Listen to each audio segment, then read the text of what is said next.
Olá, amigos! Você já pensou em ser empreendedor? Todos nós devemos ser empreendedores ou só alguns podem ser? Hoje nós estamos aqui com o Paulo, meu amigo Paulo. Muito obrigado por sua presença aqui nesse podcast que é o do Podmakers. E você está sendo assistido por adolescentes que têm uma ideia de que querem seguir a carreira ou estão descobrindo ainda. Então eu acho que você vai ser de tremenda ajuda. E nós trouxemos também um jovem rapaz aqui, que é o Cleiton Stocco, que ele vai também nos ajudar a entender alguns temas e algumas questões que eu tenho, que são de...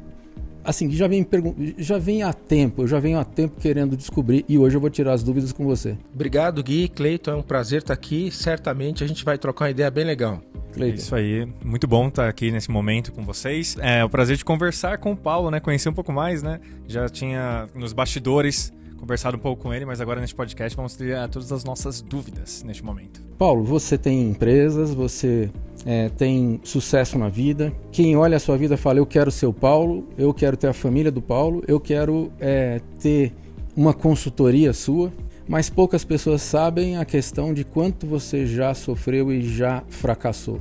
Eu queria que você me falasse dos seus fracassos. Eu tenho medo de fracasso. Pois é, eu diria para você que todas as vezes que eu não ouvi o meu pai e a minha mãe, eu fracassei. Meus pais, eles sempre, desde pequeno, olha, não faz isso, não faz aquilo. Então, eles me ajudaram demais, sempre direcionando o que era certo. E na carreira profissional também teve vários fracassos. Eu tenho um livro que eu conto 4 insucessos que eu tive na área profissional. Montei uma academia em condomínio que não deu certo, porque pediram um local lá para montar depois um berçário. Tive um e-commerce também que fechou, né, de cosméticos. Tive também uma empresa na área de embalagens plásticas que não deu certo. Tive também uma outra franquia de curso de autoajuda que também não deu. Então, eu tive vários insucessos, né? E eu diria para você que é o seguinte, o insucesso é um trampolim para o sucesso. Gera muito aprendizado. O fracasso existe quando você cai e não levanta. Mas se você levanta, foi apenas um insucesso. Mas, Paulo, você sempre pensou em ser empreendedor? Ou no início você pensava em seguir uma carreira CLT? Ou nem imaginava que um dia você pudesse ser dono de tantas empresas? Olha, eu a princípio pensei em ter uma carreira, né? Estudei para ter essa carreira e tal. Mas o que acontece? A empresa que eu trabalhei em algumas empresas e queria fazer algumas coisas e tinha alguma dificuldade. Né? As empresas que eu trabalhei não tinham abertura para algumas ideias, alguns projetos. Eu resolvi fazer alguma coisa que eu estava com vontade de fazer, mas não que eu queria ser um empreendedor. Eu nem sabia direito o que era isso. Eu queria colocar algumas ideias em prática e não tive a oportunidade nessas empresas. Eu diria que se eu tivesse tido a oportunidade, eu não teria empreendido. Desculpa, Cleiton, você já fez uma pergunta ótima ali, eu gostei bastante, mas eu ainda insisto um pouco mais na questão do fracasso. Vou te explicar por quê. Eu sou professor. Os nossos adolescentes, todos eles, lógico, tiveram pais, mas nem todos os pais são modelo para ninguém. Eu tenho alunos que dizem assim, não me fale do meu pai, não me fale da minha mãe. Então nós estamos falando para um grupo que provavelmente não tem os pais como modelo. E agora? Como é que faz? Olha, o 5º mandamento diz honrar pai e mãe. E não diz lá se o pai é bom ou ruim. Tem que honrar. Porque a primeira escolha do Espírito Santo na sua vida foi a família que você ia nascer. Então, tem que honrar o pai, independente. Por pior que seja o pai ou a mãe, na visão do filho, ele tem coisas boas para agregar, porque ele, em tese, é a pessoa que tem que cuidar do filho. Mas se não tem o pai, a mãe, tem a avó, o vô, o tio, é quem cria, né? A pessoa que cuida da criança até ter uma noção da vida. Porque essas pessoas é que vão dar os primeiros passos, ensinar aquilo que é preciso para a pessoa poder ter os primeiros passos na vida. Então nós estamos falando da figura paterna e figura materna independente de quem foi o genitor. Exatamente. É aquele que... Dizem que pai não é aquele que gera, é aquele que cuida, né? Mas é que o que acontece? As pessoas, muitas vezes, o jovem, ele tem as modas, as tendências e tal, e ele segue algumas ondas, e aquilo ali é como aquele cometa Halley que passa de 76 anos e deixa um rastro de destruição. Então a gente tem que... valorizar aquilo que as pessoas mais velhas que querem o nosso bem têm para nós. E às vezes a gente pode achar que é meio careta, que é meio fora, mas não, é o melhor. O que você acha disso, Cleiton? Eu concordo, né? Porque assim, nem todo mundo vem de uma família funcional. Então muitas pessoas elas foram criadas em uma família que pode não trazer tantos benefícios ou trazer tanta felicidade, mas quando a pessoa está na adolescência ou já atinge a idade adulta, as escolhas vão ser por conta própria dela. Só que se ela tem uma base familiar, isso ajuda demais, né? Tanto a parte para ela se sentir amada, então a parte emocional, quanto também no mundo dos negócios, tendo esse laço de família facilita muitas coisas. Viu, Cleiton? Aqui, Paulo, nós temos na escola uma menina que é sensacional, ela é fora da curva, muito inteligente, e ela não tem pai, não tem mãe, quem cuida é a avó, e ela é espetacular. Agora, a figura materna para ela, a mãezinha dela é a avó. Sim, nesse caso a avó talvez é o papai e a mamãe, né? Faz os dois papéis, é uma vovó completa. E eu acredito que a referência, sempre nós temos que ter uma referência. E a criança, né, aí os estudiosos dizem que até os 7, 8 anos de idade, os primeiros aprendizados são vitais, né? A pessoa ter essa referência e tal. Então, é o que eu sempre falo, né? A casa é a primeira escola e a escola é a segunda casa. Então, a primeira escola é em casa. Então, essa referência é vital para o sucesso, para a maturidade. Paulo, agora mudando um pouquinho de assunto, eu queria saber o seguinte, são muitas empresas que você tem, como é que você lida com tanta gente? Essa é uma primeira pergunta que eu vou fazer, porque assim, eu trabalho em uma empresa e já fico sobrecarregado com tantas coisas. Como é que você tem 25 empresas, 1.500 funcionários, como é que você lida com isso, cara?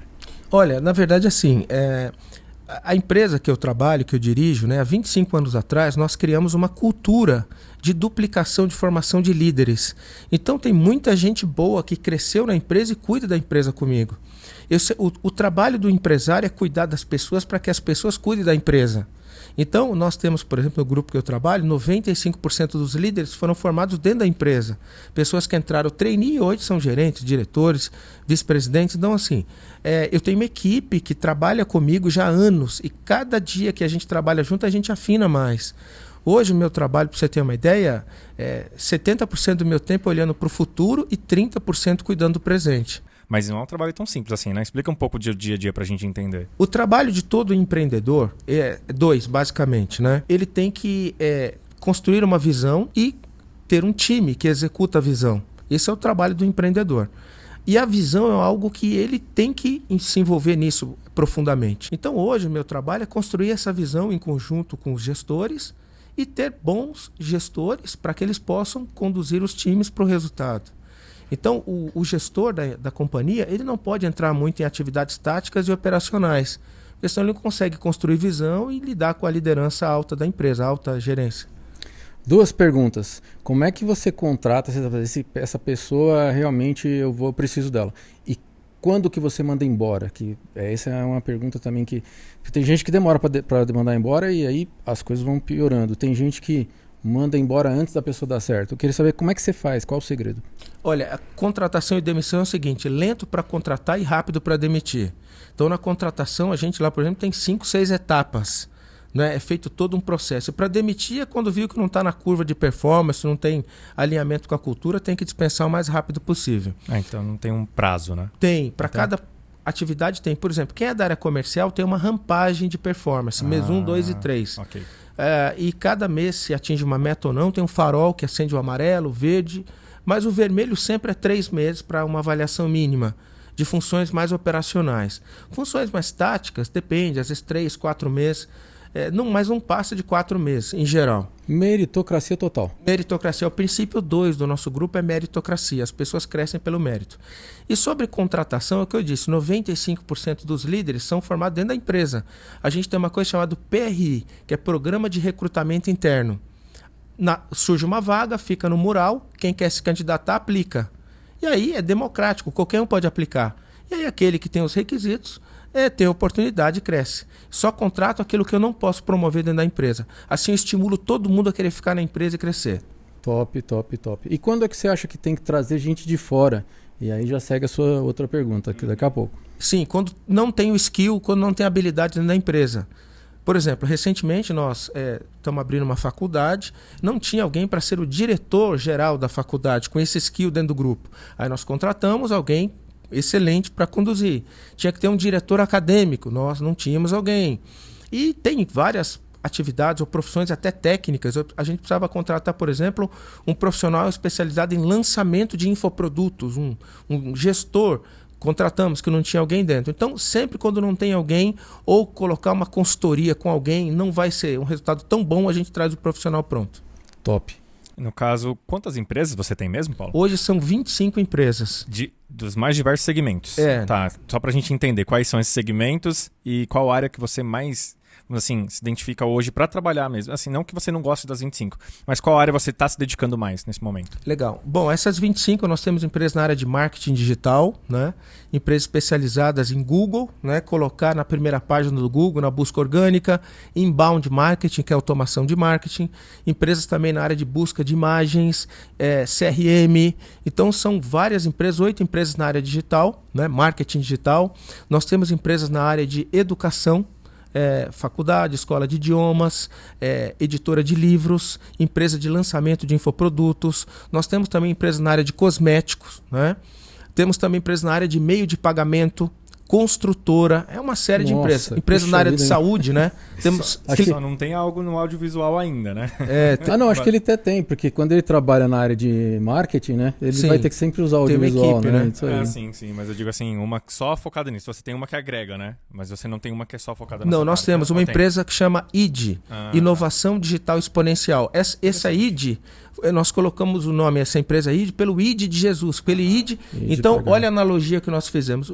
Tem lá a passagem de Marcos ou Mateus, ID pregar o evangelho por toda criatura. Então, esse ID nós criamos que é para levar o grupo que eu dirijo para o mundo inteiro através do digital. Legal. Por isso que tem o nome ID, é inspiracional mesmo. Essa empresa, ela projeta o nosso projeto em inglês, hoje já são 3 idiomas, português, inglês e espanhol. Em breve serão vários idiomas para distribuir tudo que a gente faz para o mundo. Ela fica no sul do Brasil, Farroupilha. Que top, cara. Eu quero um dia conhecer essa empresa aí. Sim. Quer dizer, você sabe que o nosso trabalho é muito conversar com gente, né? Sim. Então, cada vez que a gente conversa, aprende um pouquinho mais e ajuda muito a abrir a cabeça da gente. O mundo está indo por uma direção muito difícil, né? E as pessoas estão preocupadas, Paulo. Você sabe que tem gente que fala assim, não sabe nem se faz faculdade ou se primeiro trabalha e tal. Aqui na escola, pelo menos, a gente tenta fazer o seguinte, deixa o aluno do ensino médio já com várias profissões para ele poder até ter dinheiro, pagar a própria faculdade ou fazer qualquer coisa. Que história é essa que está aparecendo no mundo? O que vocês acham aí em relação à questão de dizer assim, não preciso fazer faculdade, eu vou ser youtuber, eu vou ser... Como é que é isso? Como é que você vê isso? Sempre no mundo existiram aquelas pessoas que querem vender facilidade para tirar alguma coisa de alguém. Eu acho que é uma afirmação assim triste essa, não é? Porque se não houver, as pessoas não estudarem, como é que nós vamos formar engenheiros, médicos, advogados, cientistas? Olha aí, teve coronavírus, não desenvolvemos uma só vacina no Brasil. O Brasil nunca ganhou um prêmio Nobel. Por quê? Precisa investir mais em educação. Então, eu acho que é uma infelicidade esse tipo de coisa, esse tipo de afirmação, é irresponsável. Eu estava vendo também sobre essa questão do prêmio Nobel. Eu não lembro quem comentou, mas é um dos caras que tem contato com o pessoal lá do prêmio. Ele falou assim, o brasileiro não ganha o prêmio Nobel porque eles também não se unem. Então o brasileiro é um país muito desunido. Quando tem alguma coisa, desenvolve uma tecnologia, que nem se falou da vacina, geralmente o ideal é o que o brasileiro faz, ele boicota. Eu vi. Quem falou é o Osiris Silva que falou isso no Roda Viva. Isso, obrigado. Exatamente. Então assim, você percebe que se nós mesmos como brasileiros, se a gente não investe em nós mesmos, se a gente não apoia um ao outro, por exemplo, nós estamos aqui conversando sobre isso, se não há um apoio que a gente possa desenvolver tecnologias, vacinas, etc., não estou falando só de governo, estou falando de todas as pessoas, o país não vai para frente. Então, nesse caso também, eu acho que como nós como brasileiros, a gente deveria estudar mais, seja para um segmento técnico, ou seja para as outras diversas áreas que tem, né? Independente de faculdade ou não, mas deveria todo mundo estudar um pouco mais. O conselho do Cleiton aí, vamos seguir, hein? Cleiton, você fez marketing? Sim, sou formado em marketing. Tenho alguns cursos na área também de marketing digital. Trabalhei durante vários anos numa agência de marketing digital e atualmente tenho a minha empresa.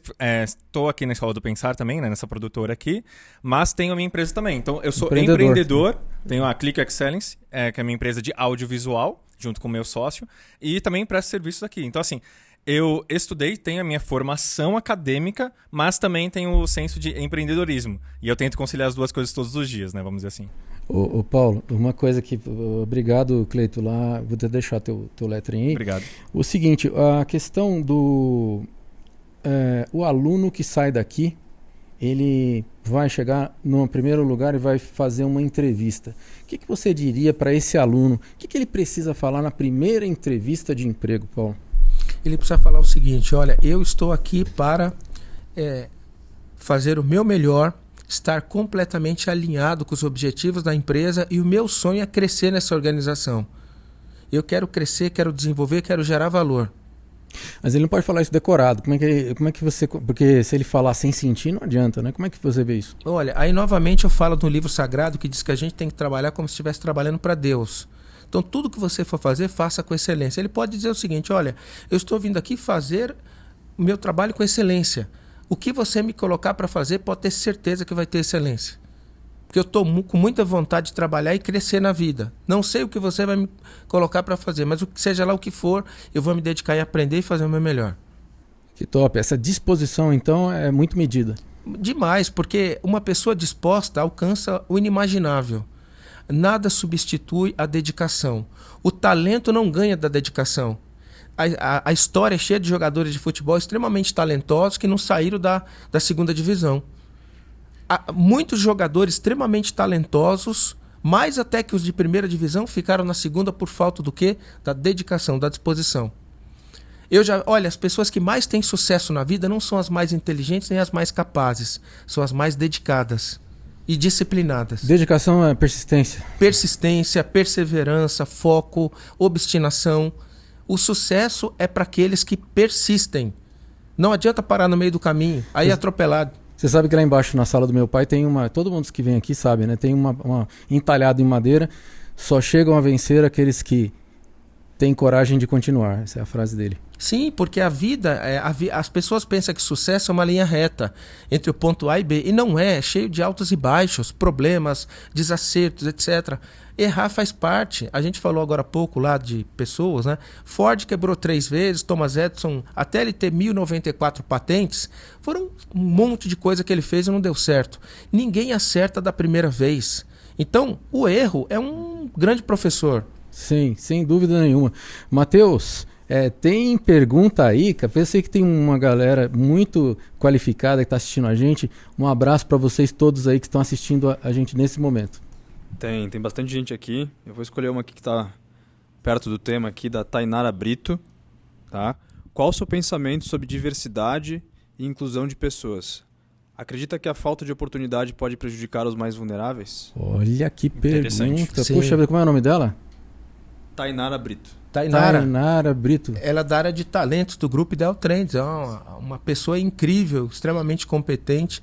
Sim, eu acho que hoje em dia o mundo está muito plural, né? E nós precisamos, como empresa, avaliar o profissional, independente de qualquer coisa. No campo profissional, você avalia as entregas. Então, eu acho que é perfeito. Tem muita gente, por exemplo, hoje com pessoas que têm posições diferentes, pessoas que têm opiniões diferentes, orientações diferentes, que são grandes profissionais. E eu acho que as empresas têm sim que dar oportunidade às pessoas para que, independente das suas posições, elas possam avançar. Eu até queria fazer uma contribuição. Daqui a uns dias nós vamos estar lançando um podcast que nós gravamos aqui com uma das pessoas mais interessantes que eu conheci na vida. E ele é um defensor da comunidade LGBTQI+, tive que decorar. E é extraordinário ouvir o outro lado, ou seja, calçar o sapato dos outros, né? E nós vamos trazer esse tema aqui.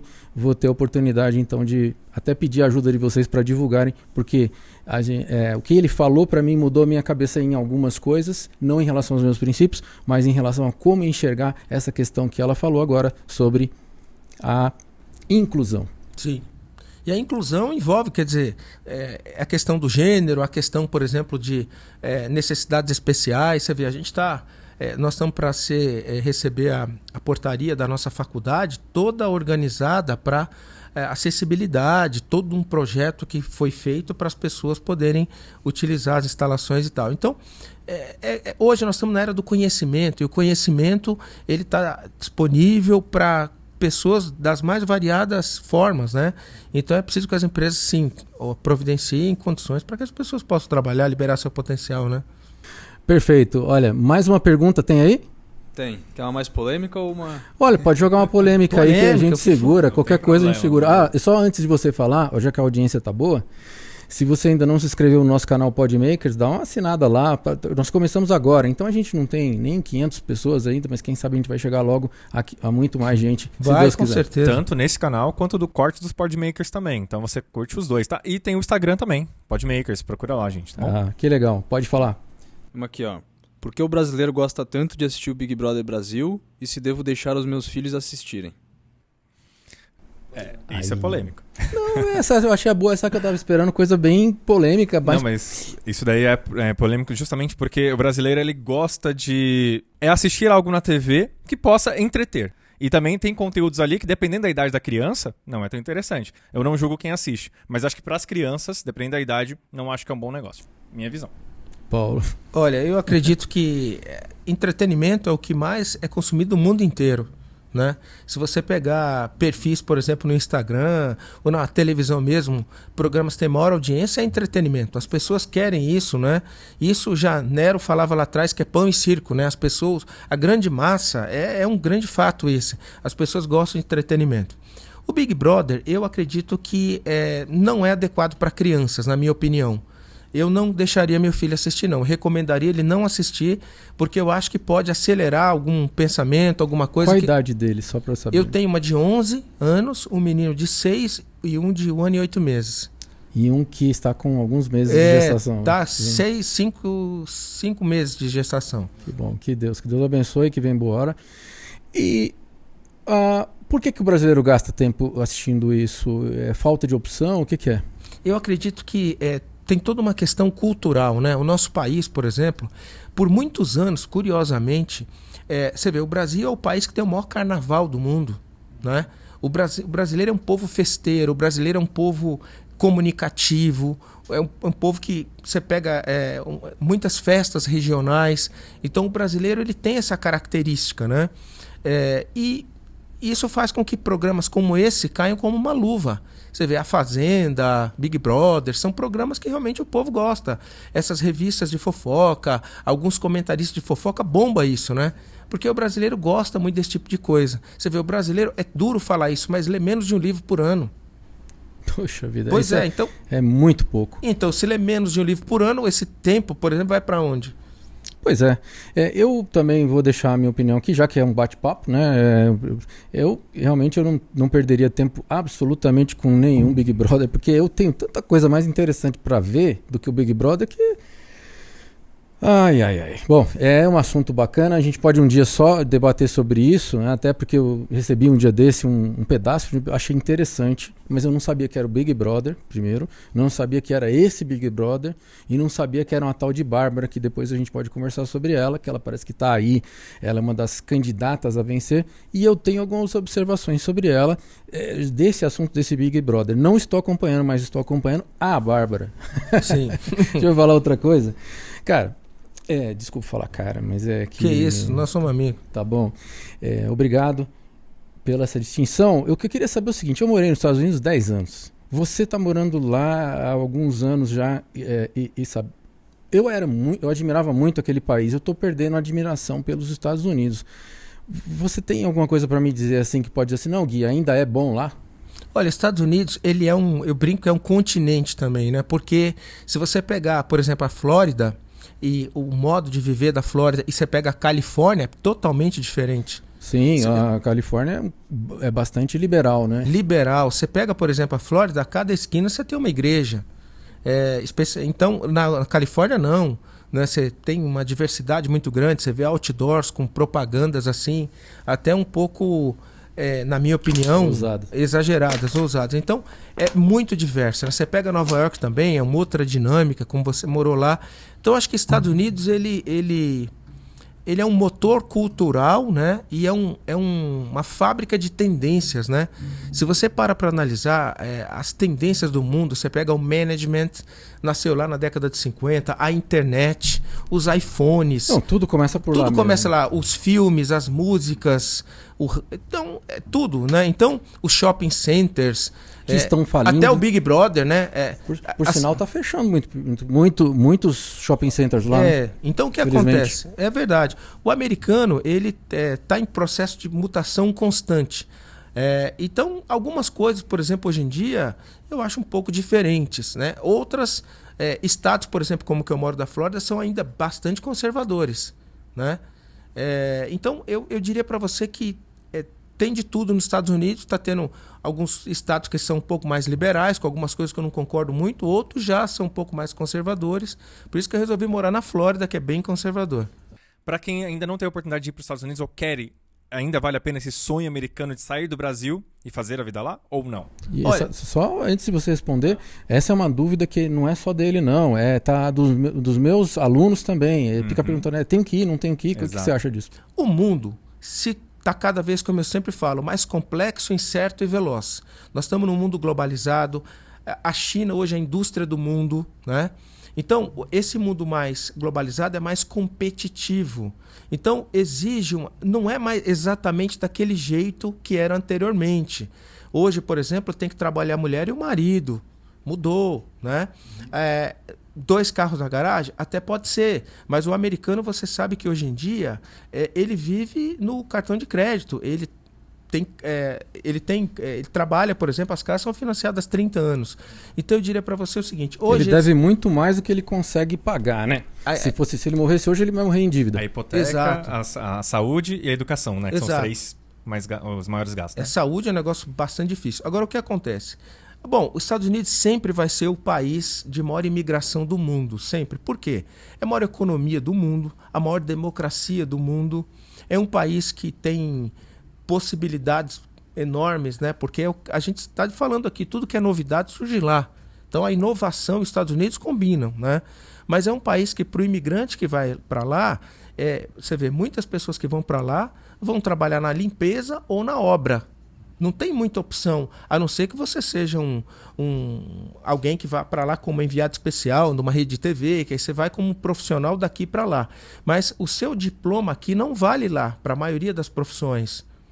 Então quantas vezes já via pessoas formadas, médicos, eu já vi engenheiros, advogados trabalhando na obra, né? E mulheres formadas trabalhando na limpeza. Então, ou você sai daqui, por exemplo, no meu caso, sou formado em marketing, ou eu saio já tendo uma empresa para trabalhar, se eu for sair daqui para procurar, provavelmente eu vou trabalhar em algum outro ramo que não seja esse. Exatamente. É possível. Entendi. É muito possível e outra coisa. Não, as pessoas muitas vezes fazem errado. Eles saem daqui e vão para lá com visto de estudante e trabalhar. Não pode. Sim. Você tem que ir para lá com... Eu proponho que a pessoa vá como um turista, conheça um pouco. Outro problema que as pessoas têm é com a língua, que às vezes não dominam. Isso limita bastante coisa. Mas o processo normal seria ter um visto de trabalho e aí sim exercer uma atividade profissional lá. E isso aí realmente, sem saber, a pessoa acaba infringindo já a lei de imigração e vai dificultar, inclusive, o caminho para um visto permanente, né? Se ele, por exemplo, vai para os Estados Unidos e diz que é estudante, ele tem que ser estudante, ele não pode trabalhar, né? Se ele é turista, ele não pode de jeito nenhum trabalhar, né? Então, assim por diante lá. Agora, lá em relação ao que você vê que ainda dá para a gente copiar para o Brasil, Paulo? Muita coisa, né? Eficiência nas empresas, a gestão bastante profissional. Acho que aqui no Brasil a CLT deveria acabar. É radical isso, porque a CLT ela onera o empregador e o empregado tremendamente sem retorno. Primeira coisa, uma carta de lavoro lá do século passado, como é que podia servir em 2022, né? Não dá, porque você veja bem, aqui, quem é empresário sabe, todos nós sabemos que você vai contratar alguém, 2 vezes o valor do salário, e desconto para o funcionário um valor gigante, né? Para a empresa também, e aquilo não retorna para o cidadão em segurança, saúde, quer dizer, não é legal. Seria melhor não ter nada disso e paga mais a pessoa e todo mundo ganha. Deixa eu fazer um contraponto também, porque assim, tem gente que está olhando assim, o americano ele ganha por hora. E ele tem que fazer a própria previdência, ele tem que pensar nas férias, ele tem que economizar. É um PJ, né? Vamos colocar assim no brasileiro, é um PJ. Todos eles seriam um PJ. Será que isso não funcionaria aqui no Brasil? Então, deveria funcionar. Na verdade, assim, o americano, quando a mulher está grávida, ele já planeja o high school, já planeja a faculdade do filho, já começa a guardar dinheiro. Para você ter uma ideia, a Bolsa Americana, 75% da população americana investe em bolsa. No Brasil, apenas 3%. Até um tempo atrás, tinha mais gente presa no Brasil que investindo na bolsa. Ainda bem que passou. Então, o que acontece? O que eu vejo, nós temos que ser responsáveis pelo nosso futuro. Não o governo, nem a empresa. Você tem que cuidar da tua vida. Então, o que acontece? Você tem que ganhar ter um bom salário, uma boa renda, para você poder guardar parte disso, investir, para você ter a sua abastança, a sua independência financeira ou uma aposentadoria tranquila. Não dá para delegar o seu futuro para alguém. E a maioria das pessoas não querem isso. Elas querem ter o conforto de... Não, eu tô aqui, o meu FGTS tá ali, minha aposentadoria XPTO tá ali, só que as pessoas não sabem que elas podem ganhar muito mais se elas investirem, como você falou, e elas têm a consciência do todo que elas ganham. E não daqueles descontos que tem, etc. Tem muita gente que só quer o conforto de não precisar pensar nisso. Ou foram educadas a pensar dessa forma, né? Você sabe que gestão financeira é algo que todo mundo deveria saber. Sim. Então as pessoas, por exemplo, a pessoa trabalha numa empresa, independente da profissão dela, ela não ganha dinheiro? Ela precisa saber lidar com o dinheiro. Então, olha, gestão do tempo e gestão financeira e psicologia são coisas que todo mundo deveria saber. Você tem que lidar com o seu tempo, você tem que lidar com o seu dinheiro, você tem que lidar com pessoas. Devia ser uma matéria do ensino fundamental, né? A gestão financeira. Você vê, minha filha tem 10 anos, eu já ensinei ela a vestir na bolsa, comprou Amazon, Apple. Eu acho que assim, as crianças têm que aprender desde cedo a ser responsáveis pelo seu futuro.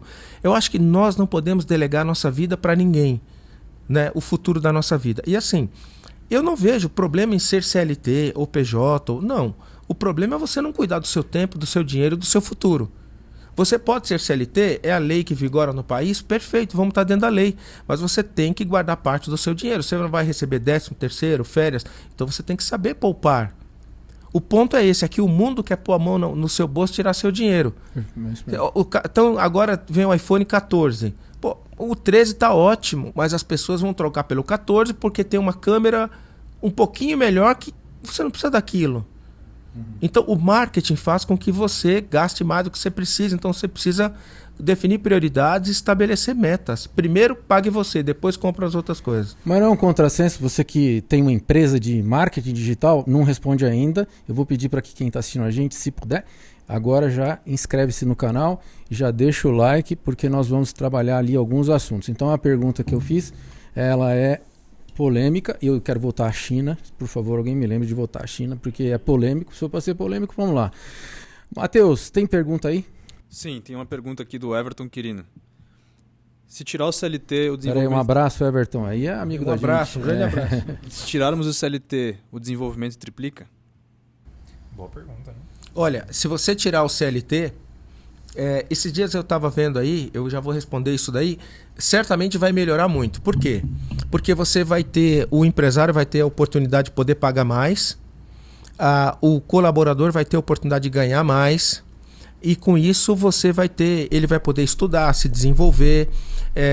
Certamente você gera mais empregos, né? Hoje tem o quê? 15 milhões de pessoas, né? Oficialmente desempregadas. Você tira muita gente da informalidade. Então acho que é um passo. E melhor que isso, as pessoas, elas não vão ficar escoradas no empresário mandar embora e receber direitos trabalhistas. Porque hoje o que acontece é uma verdadeira injustiça. Você contrata alguém para trabalhar na sua empresa, a pessoa está lá, trabalha 3, 4, 5, 6 meses, baixa a produção, você tem que dispensar, ainda você paga multa por mandar alguém embora que não está fazendo o seu trabalho. É um absurdo isso. Nos Estados Unidos não, você pode ter 20 anos de empresa, o empregador manda embora, você recebe os dias trabalhados e ponto. Assim todo mundo é mais produtivo e todo mundo produz. Porque quem não produz não tem resultado, não come, não ganha dinheiro. Agora você pega, por exemplo, alguém aqui que ganha 10 mil reais por mês, 20 anos de empresa. Qual o valor da rescisão mandar uma pessoa dessa embora? Absurdo. Né? Então... e eu vou falar o seguinte, Bomba relógio. Exatamente. Outra coisa também é o quanto ele paga. A gente fala lá nos Estados Unidos tem o IRS, né? O imposto de renda aqui. Sérgio Monteiro vai daqui a pouco entrar aqui com a gente na bancada, hein? Tá bom? Você vai conhecer o Sérgio Monteiro. É que ele estava saindo, pensei que ele ia embora. Eu estava falando sobre... Você está falando sobre o imposto de renda do americano. O americano. Então, ele lá fala lá, desconta bastante. Não é pequeno, bastante. Não. Mas ele vem em serviço, ele vem de volta, né?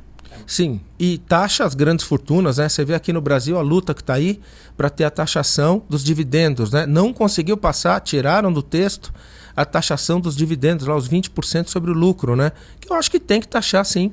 Aí eu posso discordar um pouco, mas assim, é pouco só porque eu posso também estar errado. Então eu nunca deixo essa coisa lá. Eu só acho o seguinte, se nós fizermos isto sem uma segurança jurídica, o dinheiro vai embora. O dinheiro dos ricos. Sim, o que acontece no Brasil, na minha opinião, é o seguinte, a máquina é muito pesada. Só a educação no Brasil tem 600 mil funcionários.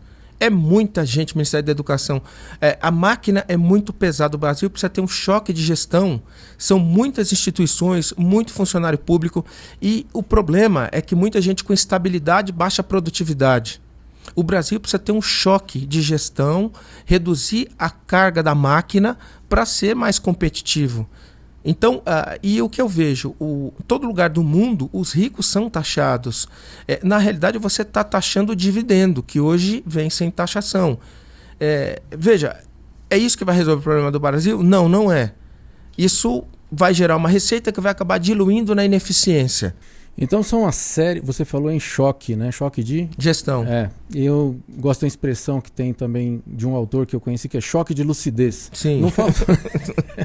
Não está faltando um choque de lucidez através da educação para entender o seguinte, se o rico só está aqui porque tem vantagem realmente financeira, porque ele não paga muito imposto, mas como que a gente pode trabalhar só a taxação das grandes fortunas de uma vez? Não vai dar, senão o capital vai embora.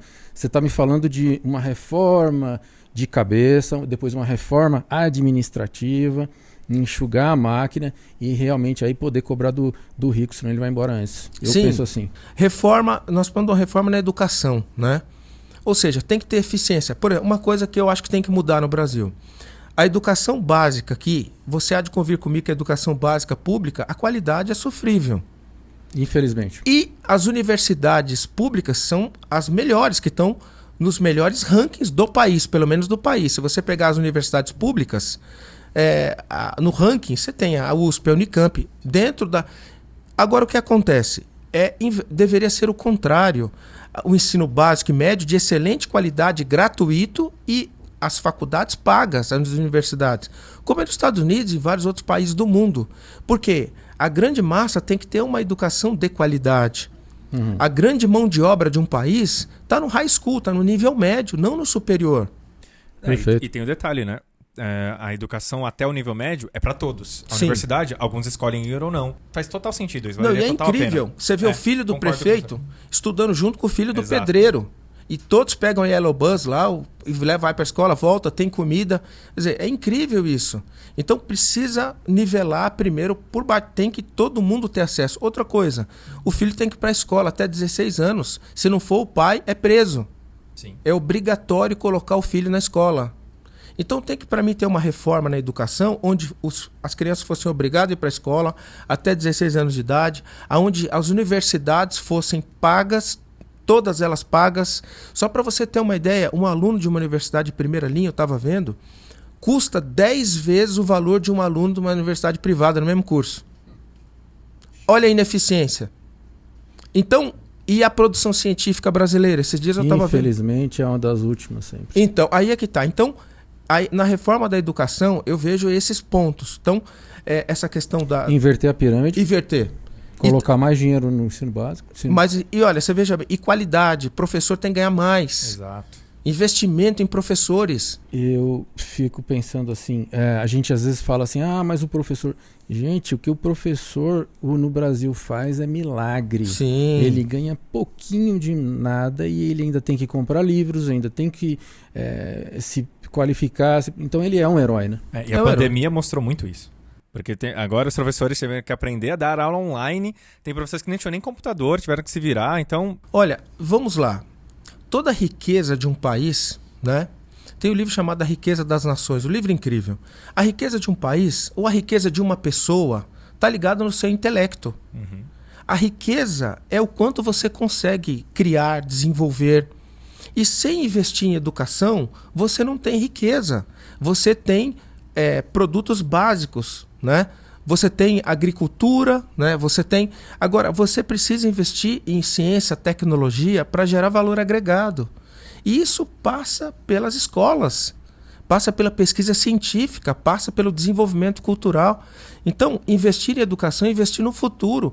E tem casos mais que comprovados, né? A gente falou recentemente, Coreia do Sul, um case incrível. Investiram praticamente um país arrasado, investiram em educação primeiro, né?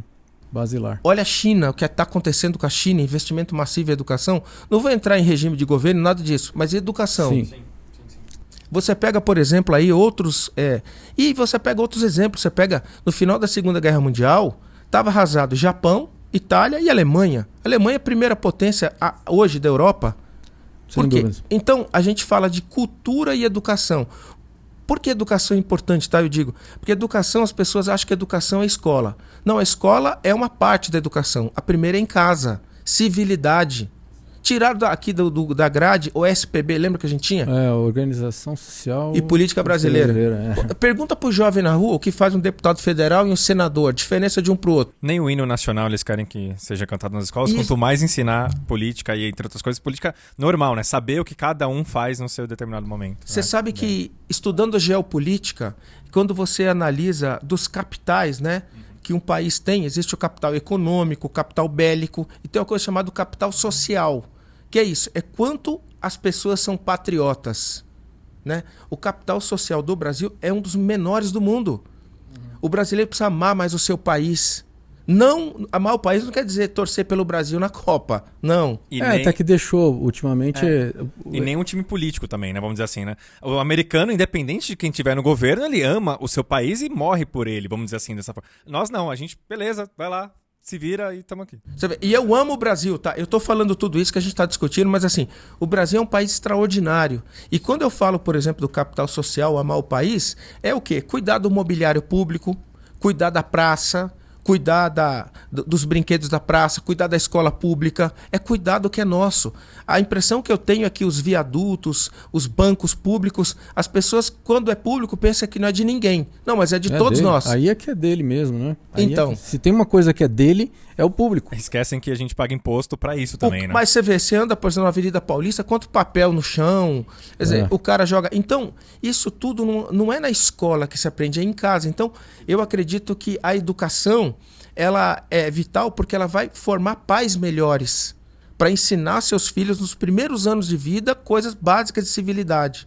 Eu tenho que fazer um contraponto aqui, que a criança e as famílias estão desestruturadas, né?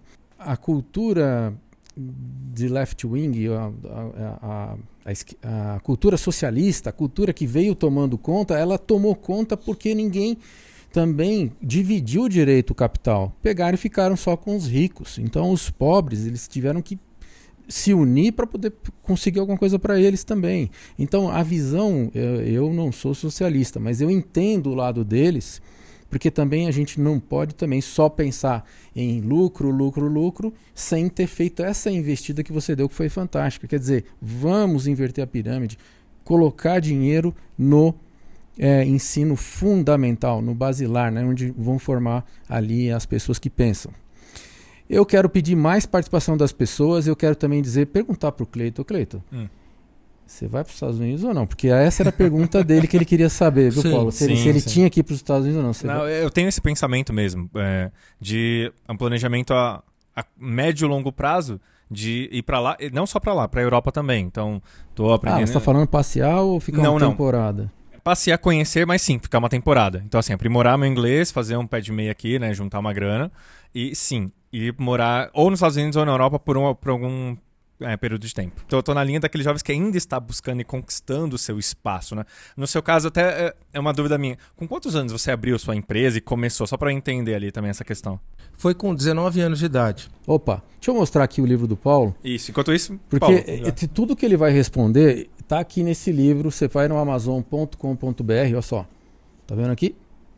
No amazon.com.br. Lições para você construir. Tem toda a trajetória dele, tem mostrando aqui como é que ele começou a primeira empresa. Tem uma série de coisas. Por favor, não deixem de adquirir para entender como que uma pessoa de sucesso pensa. Porque A gente às vezes se esquece, mas se a gente só quer copiar quem deu errado, desculpa, eu só copio quem deu certo. Gostei do que ele começou, porque ele começou falando dos fracassos, né? Podia dizer, não, Paulo, sucesso, 25 empresas e tal, mas não, ele falou, quais que são os seus fracassos? Você falou que já fez 4, 5 empresas que deram errado, mas você tem 25 que deram certo. Mas assim, voltando àquela pergunta inicial, você vai falar da sua primeira, mas você tem muitas lições para falar, né? Você vai dar uma pincelada de uma aqui pra gente, neste momento. Eu trabalhei muito tempo fiz Senai com 14 anos de idade, entrei numa fábrica de tratores. Eu trabalhava na área de manutenção. Fiquei nessa empresa 4 anos. Aí fui para uma outra empresa de plásticos, de embalagem plástica. E é uma história sempre na área de manutenção de máquinas. Trabalhava com eletrônica, né? E nessa segunda empresa, eu cresci nessa empresa, cheguei a gerente de manutenção da empresa. E aconteceu comigo uma coisa muito interessante, eu vou contar como surgiu a primeira empresa. Eu ficava consertando máquina nessa empresa, às vezes a máquina quebrava perto do horário de ir embora. Lady Murphy. E aí eu ficava com o técnico lá, pendurado na máquina, até ficar pronta 8, 10 da noite. E de vez em quando acontecia isso, fábrica grande e tal. Só que eu via que uma vez por semana ia uma pessoa na empresa e parava na vaga do filho do dono, dentro da empresa. Pô, aquilo era um privilégio. Você viu, eu vim aqui na escola hoje, eu parei aqui dentro do carro. Eu imagino que quem para ali é a diretoria, né? Não é qualquer um. Na escola do pensar. Não, mas incrível. O guarda falou, eu me senti privilegiado. Não, o senhor vai parar aqui, né? Então eu nessa empresa, rapaz, tinha 3 vagas. Uma era do dono, do filho e do diretor financeiro da empresa. Dentro da empresa, né? E aí esse rapaz ia lá uma vez por semana e tal, e o guarda abria e parava na vaga lá. E eu falei, puxa vida, quem é esse rapaz aí? Eu nunca tive o privilégio de parar lá. Eu parava por lá de fora, no estacionamento, mesmo sendo gerente e tal. Quem é esse cara que pode colocar o carro aqui dentro? Quem é esse cara? E aí eu perguntei para um cara da fábrica lá, ele falou, olha, eu não sei falar o que é que ele faz, né? Aí perguntei pro outro, tinha um cara lá chamado seu Joaquim, que esse cara, ele sabia tudo, né? E aí esse Joaquim pegou e falou assim, ó, esse cara aí é o seguinte, ele é um representante comercial. Eu falei, o que é isso daí? Ele falou, não, isso aí é um tipo de vendedor. Aquilo ficou na minha cabeça. Pô, representante comercial, nome complicado. E ele para o carro aqui, tá? Aí uma vez eu tomei coragem, perguntei pro dono da empresa.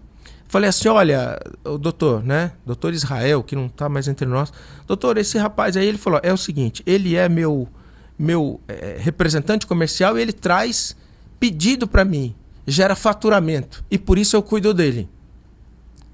Bom, ouvi aquilo ali... É o que traz dinheiro, tá? Tem que ter uma vaga especial mesmo, né? Pois é, e aí, rapaz, eu sei que eu... Aí fiz uma pesquisa interna lá e tal, para saber quanto é que esse rapaz ganhava. E aí descobri que o nome dele, né? Era José da Silva o nome dele, do vendedor. Descobri que ele tinha 4º ano primário e ele ganhava 4 vezes mais que o meu diretor. Puxa vida. Né? Eu quero ser Eu falei, peraí, vendedor. esse cara aí ganha 4 vezes mais, tem esse prestígio, ganha mais que o diretor. Aí eu falei assim, caramba, eu tô aqui até 10 horas da noite pendurado na máquina, esse cara tá aí, ganha 4 vezes mais. Se eu for competente, tiver sorte, eu vou chegar um dia diretor para ganhar 4 vezes menos que esse cara.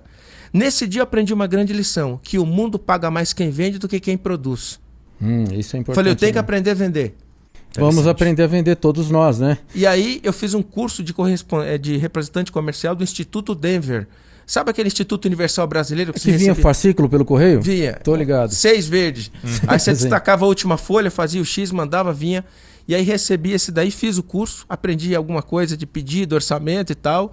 E aí eu montei a primeira empresa, uma consultoria, porque na minha cabeça era o seguinte, eu vou vender um dia meu para cada empresa. Eu quero vender, como que eu sei consertar máquina, fazer consultoria e manutenção, eu vou vender um dia para cada empresa. E aí comecei essa empresa, no começo foi um pouco difícil, mas depois engatou.